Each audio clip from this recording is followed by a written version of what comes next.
Hey everybody, how's everybody doing today? On the first official full day of spring, I guess is what today is. Hope everybody's doing well. Let's see who we got in the house here. We got Mitch. How you doing, Mitch? Thomas Graham is in the house. Says, wow, just happened into this one. Kevin L's here. How you doing, Kevin? I thought it was going to be 12 my time. I don't know. How many hours difference is there between me and you? It's 2 o'clock here. Sean's here. How you doing, Sean? Well, I just had my blood pressure go up again. I'm waiting on the mail. I got my, I was talking about informed delivery yesterday, and I had gone to the dashboard thing yesterday because I told you I had 2 pieces of mail was supposed to be delivered yesterday. Of course, the junk mail came. The other thing didn't. So I went on the dashboard and reported it, so, because there's a little box you can check and say, hey, I didn't get this, and then it's submitted. I don't know if they do anything with it or not. But anyway, so I fully expected today when I got the informed delivery, I would at least see the picture of that piece of mail that I was supposed to get. Well, it wasn't there, but there was another thing I was supposed to get, and it was a bill statement too. So I've been waiting around for the mailman. I've been out there twice. They've got whenever my regular guy's not running, he's usually anywhere from 11:30 to maybe 12:30 tops. But when he's not here, you never know. I've got mail as late as 8 o'clock at night one time. But anyhow, so Jack starts barking, and I look out the window, and I see that the mail guy's coming down the road. He goes over and he swings around the cul-de-sac, and when he gets done with my neighbor over here, he just heads right on past mine. I'm like, well, damn, now I'm not going to get any mail at all. Well, then a little while later, I heard Jack barking again. I looked on my app on my phone to see the security camera so I could look out there. And I see he had circled back. I guess he figured he left something out. But I did get everything I was supposed to get. Well, everything I was supposed to get today, and one of the things I was supposed to get yesterday. So it did show up. But man, what a sorry outfit. And I don't think they made any money in years. They always report a loss, I think. So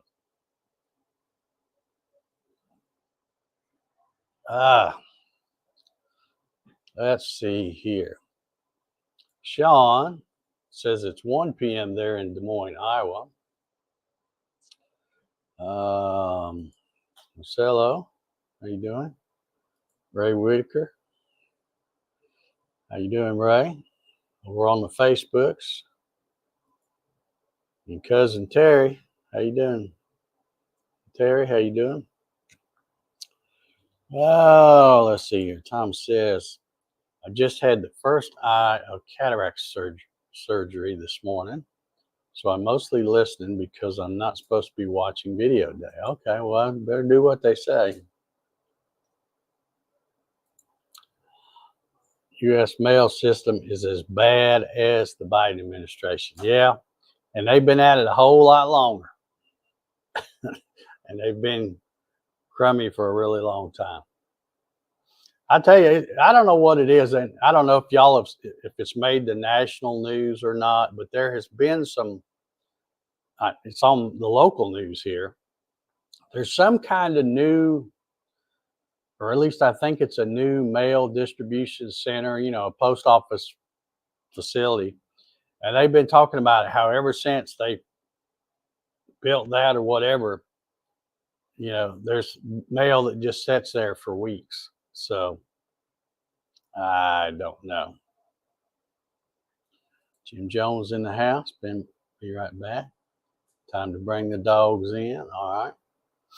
Good to see you, Jim. Hadn't seen you in forever. But yeah, I don't know what it is, but here lately they've got. In fact, a lot of my bills are not my bills because I don't have a lot of bills, but a lot of the statements and stuff I get, a lot of them I have them. It's not totally paperless because I make them send me a paper copy too, but I'll have it where I get an email. But sometimes emails can get lost, and especially with all the junk mail I get, they can get lost in the shuffle. So I always like getting a paper bill too, or statement, whatever you call it, just so I can remember it. But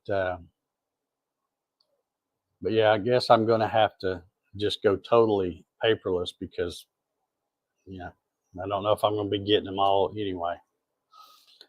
But Larry says, in Houston, had a package sit there for 2 weeks. Yeah. Bill Hoffman. Good afternoon, Bill. Hope you're doing well.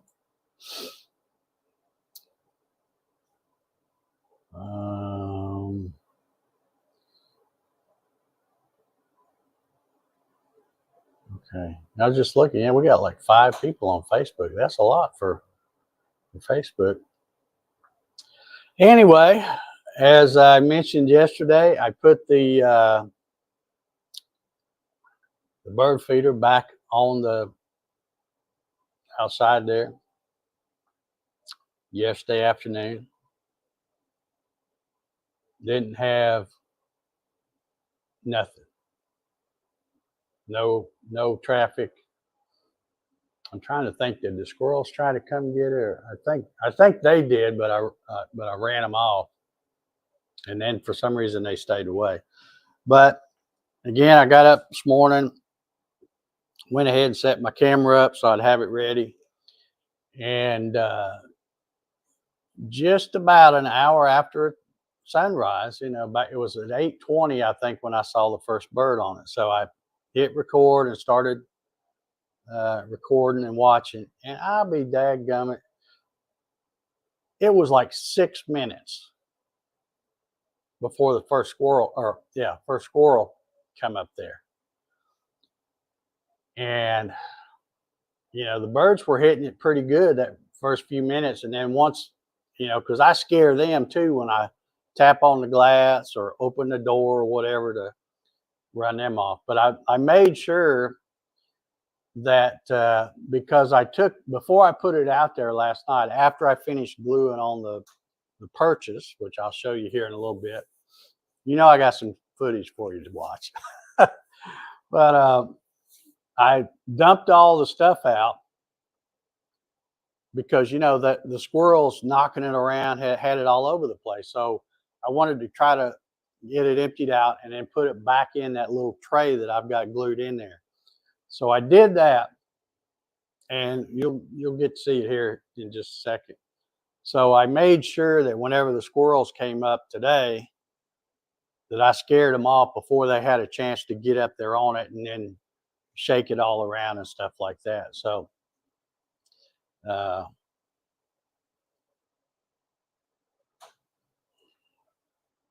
let's see, the rest is just rocket parts today. I don't know what that means. Clyde says Gatton versus squirrel number 2. Yeah, I'm going to build, mark my word, I am going to build the ultimate squirrel-proof bird feeder. This is all prototypes and testing I'm doing now. I'm learning all about what you need to do and what you don't need to do, and what works and what don't. But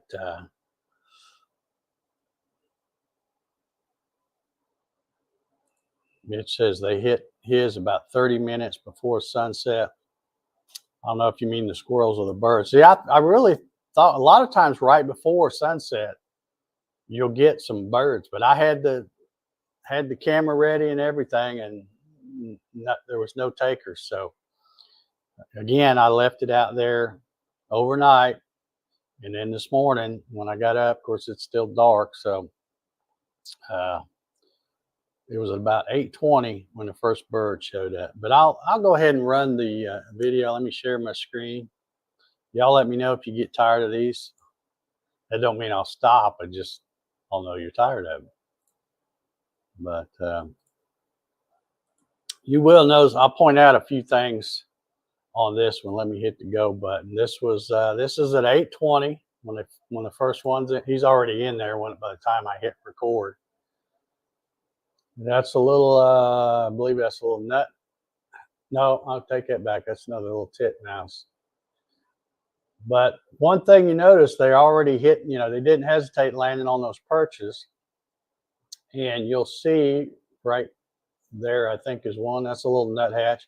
He lands on the perch. And remember yesterday's video, the wrens and the nuthatch would just land on the outside of that thing and then kind of poke their head through. They wouldn't jump on in there. Okay, now we got the first cardinal. It looks like Mrs. Cardinal. And she's okay with the perches, but she's looking around. Still not real sure she wants to jump in there. And again, she just looks around a little bit, and then in a minute she'll take off here. So, and at this time, there's not any seeds or anything. There hadn't been enough birds in there to scatter them out to get them out around the edge. So she couldn't even stick her head through there. Again, there's another nuthatch. Notice now with the perches, it's no problem. They just hop on there and then hop on in through the hole. No problem at all. There's another titmouse. He looked a little surprised about the perches because they're used to just coming up on the side. But you can see they're digging the perches as well. Another little nuthatch. See, they've got the hang of it. And I think somewhere, I know I saw one as I was editing the video. There's another nuthatch. But they hopped in too. See, there he is. See there. Now they got it figured out with that perch. That made the difference. There's a little wren, or I think that's, see, he hops in, and he wasn't doing that yesterday. So the perches definitely give them a little more confidence on getting in and out of that hole, even though those little ones, I don't know why they, hesitated like they did. But you can see they're hitting it pretty heavy there.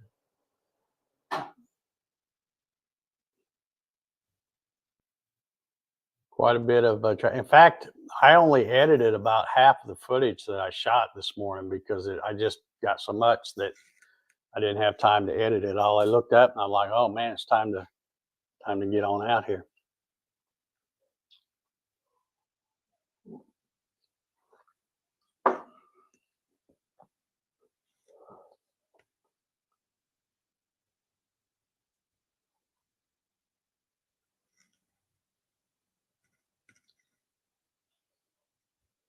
Sean says squirrel stew is mighty tasty.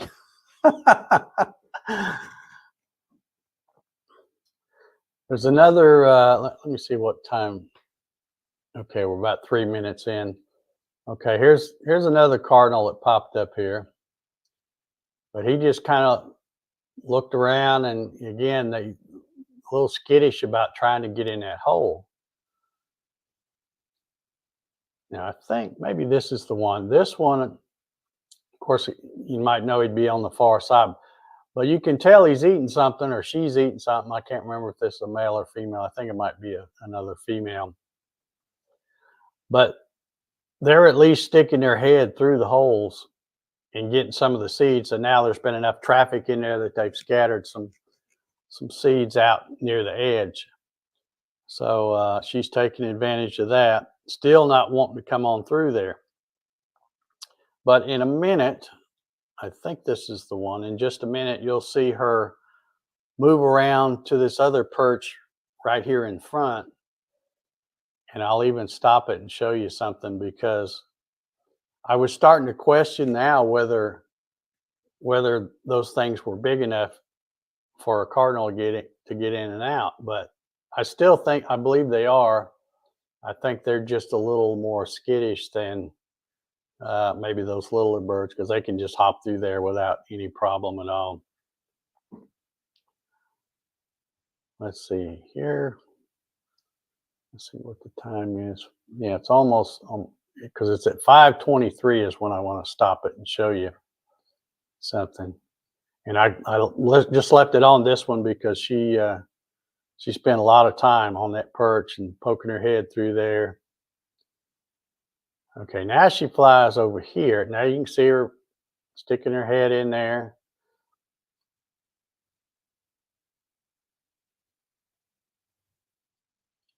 Looking around, just being so cautious.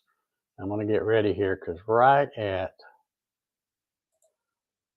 okay, here at 5:23, look how far she's stuck in there. After I saw this, I thought, okay, I'm pretty sure there's still a little wiggle room in that hole. So I think they're just being super cautious about something new.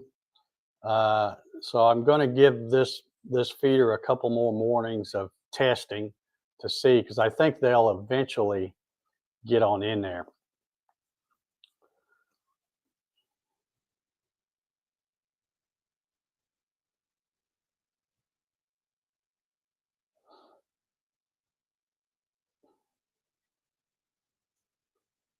And the rest of this, I think, is just lots of little birds, little nuthatch, and yeah. See, they're loving this thing now. That perch, that's all they wanted, was something to land on, so they can just kind of hop right through that hole. You can see they just no problem now. Whereas yesterday, the footage I had, they would just hang on the side and kind of poke their head through and reach what they could and wouldn't go on in there. That one got kind of mad because another one tried to come in and get in there. Okay, now we got Mr. Cardinal's back, and I don't think he stays on there long. Yeah, he's already gone. So lots and lots of traffic this morning, but I'm still wanting to keep putting it up there until I see a cardinal go in there, and then I'll know to go ahead with my design. I'm making probably one a lot bigger and probably thicker or so try to keep the squirrels out of it. So anyway, let's see what kind of comments we got. All right, so we got let's see. Larry says, good luck with that. Been trying for years now. Okay. Need to attract blue jays. I've never seen a blue jay since I've been here, that at least that I remember. And I'm not, there's a lot of pros and cons to blue jays. Yeah, they're kind of pretty to look at, but they're a bigger bird even than the cardinal, and they can be bullies as far as the other birds too. So I won't intentionally try to attract some. If some show up, all well and good, I guess. He says, I have 2 feeders that have springs. When a squirrel gets on it, drops down and hides the seed. Yeah. I think those work pretty good. I've seen, I tell you, I've been watching all kinds of videos, and some people, go to more extreme than what I'm certainly going to go to. But there's one guy that was out there, he bought him a, what do you call it? Electrical fence type stuff. He was putting insulators and stringing wire all up the post and stuff, and I'm like, well, I'm not going to do all that, but yeah, that was cool. And then there's another guy who's put a slinky, threw a slinky over the pole and then strung it up, and that seemed to work pretty good. And then there was another guy, and I'll have to find his YouTube channel and share the link with y'all. But he had a pulley system. He had, you know, like a I don't know, kind of like a flagpole type thing, angled out from his deck, and then it came down on a wire, and then he had his bird feeder, and it was kind of a bowl looking platter type thing. And then he took this big bowl and put it upside down over that, and he attached a wire to that, and then he put a pulley up here and then another pulley down over here, and then he figured out the weight of that bowl, and he filled up a thing with weights that was just barely heavier than that bowl. So when nothing was on it, that weight would pull, and that bowl would be like this, about a foot above where he had his feed. But the only way the squirrels could get to it, they couldn't jump from underneath it. So they would go on his deck railing, climb up that pole, slide down that wire, and when they hit the top of that bowl, the weight of the squirrel now was more than the counterweight. So that bowl would come down, and it would completely engulf that thing. And of course, the squirrel would sit there and go crazy, and then he'd go back up, and as soon as he'd go back up, that bowl would go back up.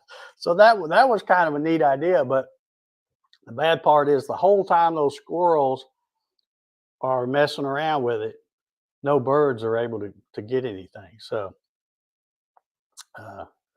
I've got some ideas. You know, I really think that that basic premise of just having the feeder where it's like inside a jail and it's far enough away from the walls that the squirrels can't reach in those holes, but they can't get in.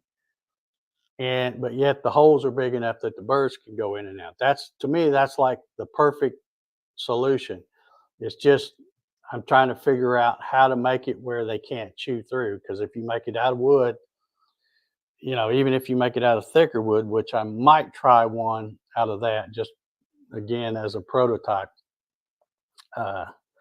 they'll eventually chew through it, no matter how thick you make it, if it's wood. But I don't know. I'm thinking of some stuff I can do to maybe make it where they can't chew it or won't chew it. And I also learned something else. I haven't seen anybody in the chat mention this, but something I learned, and you get your notepad and write this down, because if you're ever on Jeopardy, you can answer this question correctly if they ask it. But I learned that squirrels, being a mammal, they do not like hot, spicy stuff like cayenne pepper and other stuff.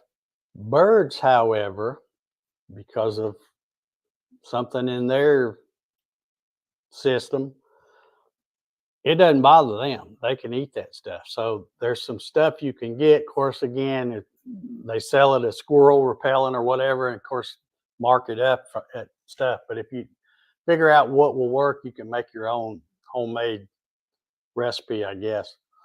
But there's stuff you can put. Actually, just mix it in the stuff, and then leave some seed out where they can get to it. And if they get a hold of that, it's said that they won't come back, but I don't know. So many things to try. But anyway, everybody's quiet. Nobody's saying nothing. I don't have anything else. I don't have anything I'm going to cut on the laser today. I may, and y'all can let me know if anybody be interested in seeing this, because I'll probably do it whether y'all or not. But when I get ready to draw up the next thing I want to make here, I may do one of these coffee sessions from in there at my office, and do it on Design Spark Mechanical. So, you know, I used to do some tutorial videos on that and had a few folks interested in that. And even back when I used to do the coffee sessions in the morning, there would be some folks ask some questions. So anybody that might be interested in that, let me know, and I'll make sure that I'm set up to where if I'm doing something, I can share it. Sean says, working on instructions for the triple module. All right. Good deal. Good deal. I guess you're hanging pretty close to that laser these days, huh, Sean? I was out here the other day running something, and all of a sudden I remembered something I needed to go in the house for, and I started to go, and I thought, wait a minute, let me hit the pause button first. So I very seldom pause it because usually I'm always right out here. I had to look around and find out where it was, but there's one on light burn right beside I think it's in between the stop and the start button, or maybe it's, I don't know, it's up there in that line somewhere. So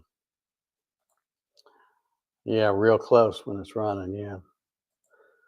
Yeah, that had to be really, really scary. I just, in fact, I've got my my little fire extinguisher right there sitting on I used to have it sitting right here on the end of this workbench thing with one of those straps, and it broke, and I haven't made anything new. So it's just sitting down on the floor on the corner beside the laser there. But the only time I've ever even had even a little flame up, I just hit it with this, which is just nothing but tap water. You know, and again, if you're right there watching it and you see it, you can get it before it even gets a good start. Changing locks on the house Dad left to me. Old locks, no flange. New locks, plans, chisel, time. Okay. Yeah. But all right. Anybody got anything else they want to talk about? Like I said, I really don't have much. I spent all morning shooting video, chasing the squirrels off, and then, of course, editing video. And I should tell you, I made a mistake too, because when I went to go to the mailbox the first time, I thought, okay, I'll go ahead and get some stuff and put in that bird feeder out front, which is that round one that y'all saw the video of the first time I showed it. Well, that was probably a mistake, because then I'm sitting there in my office trying to edit these video clips. And every time I look to my right to look out there, that damn squirrel climbed up in there. And of course, I filled it up pretty good. And they just sat up there and just eat and eat and eat and eat until they have got everything they don't like, you know, and then they'll leave that. But I know I don't think he's out here today. Kenneth was saying the other day about safflower seeds, and I checked my mix, and it does have the striped black sunflower seeds and the safflower seeds mixed in it. But the only way that works to keep the squirrels out is if you put nothing but safflower seeds, because they don't like those. But if you buy a mix, it may have them in there, but they just pick around it. So, you know, that and the little millet and stuff like that, Milo or whatever they call it, that squirrels aren't particularly fond of. They won't eat it, but they're not going to leave until they've eaten everything but that. So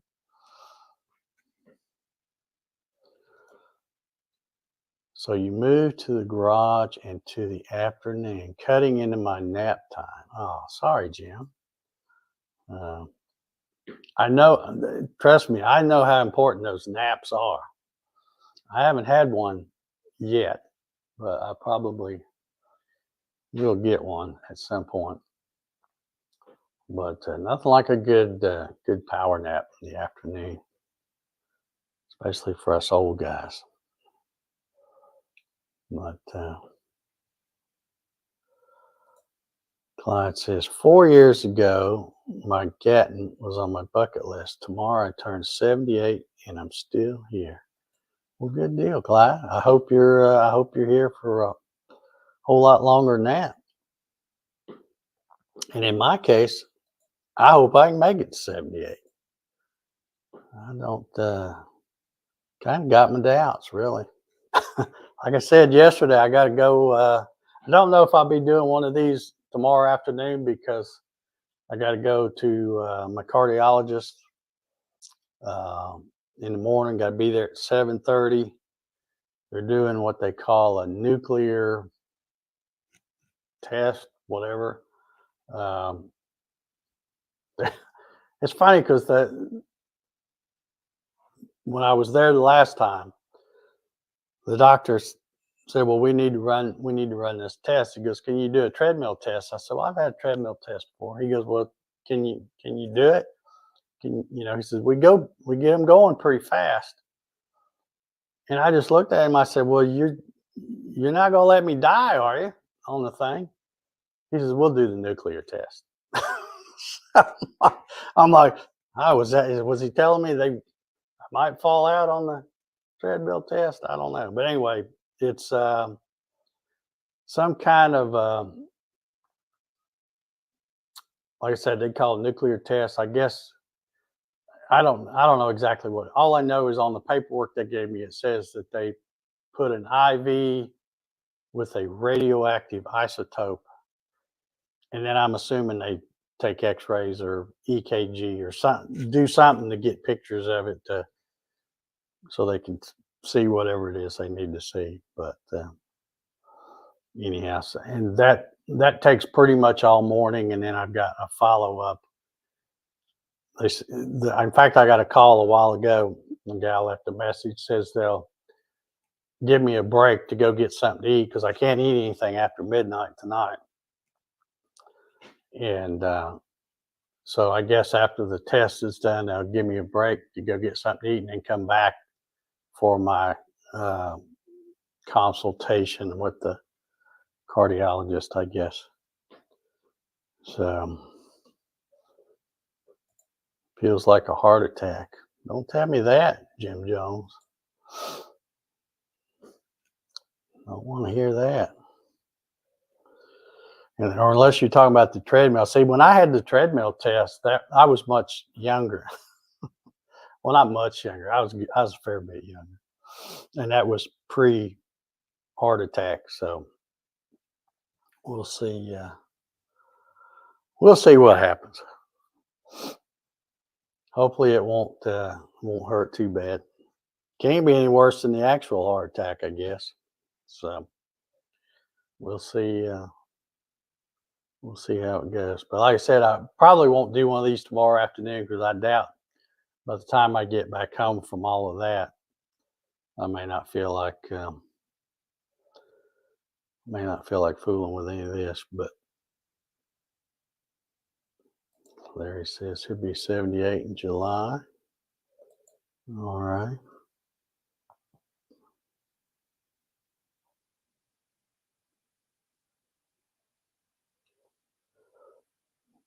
Clyde says, thanks, Larry.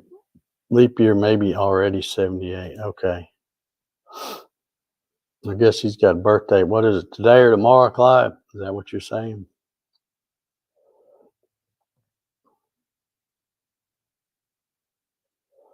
Okay, Jim says, don't like them, kicks my ass. Which one are you talking about, the treadmill or the nuclear? Let me know which one you're talking about. Because you got me worried now when I read this. Maybe you were talking about the treadmill deal. So.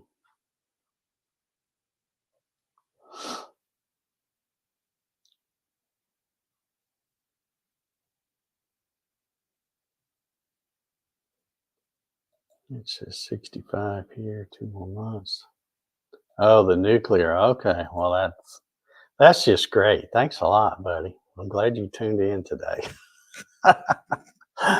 Guys, it must not kick your ass too bad because they told me that I'd be okay to bring myself, that I wouldn't need somebody to take me, which is a good thing because, Jack doesn't have his driver's license. So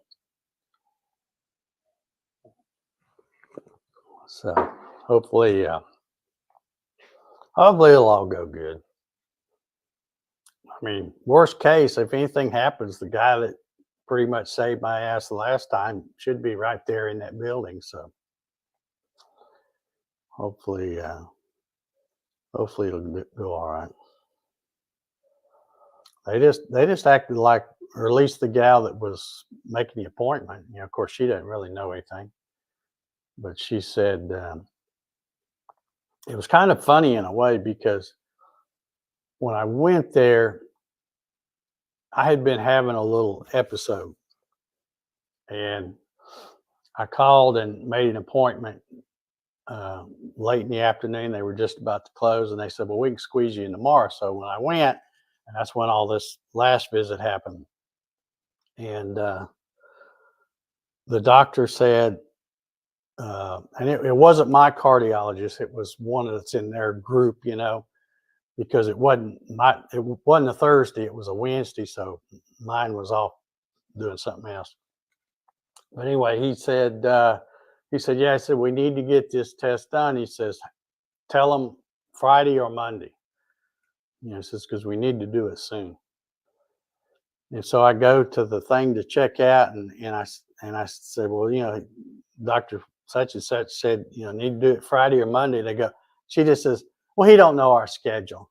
It'll be 2 weeks." So I'm like, okay, I'll do my best to try to stay alive till then. So anyway, it is what it is. Our wonderful healthcare system operates about as good as our postal service, as we previously mentioned. But anyhow, I guess we need to go ahead and wrap this up. I'm just shooting the breeze. Like I said, don't have much.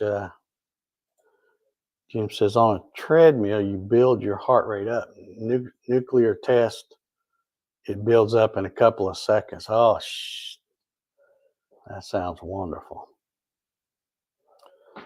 All right. Well, if I'm not back on Friday, look for my Facebook post. If you don't see anything, you'll know things aren't looking good on that front. But anyway, I'm gonna hope for the best. I mean, they should. I would think that's something they do all the time. So anyway, all right. Well, let me get out of here. Let me get ready to hit the button. Hope y'all enjoyed my little birdie footage. I'll try not to make that a habit. I'm just trying to show y'all what I'm learning as I build this thing. Seeing what works and what doesn't. So anyway, we will see you all later. Everybody have a good, Wednesday. And we will hopefully see you again soon.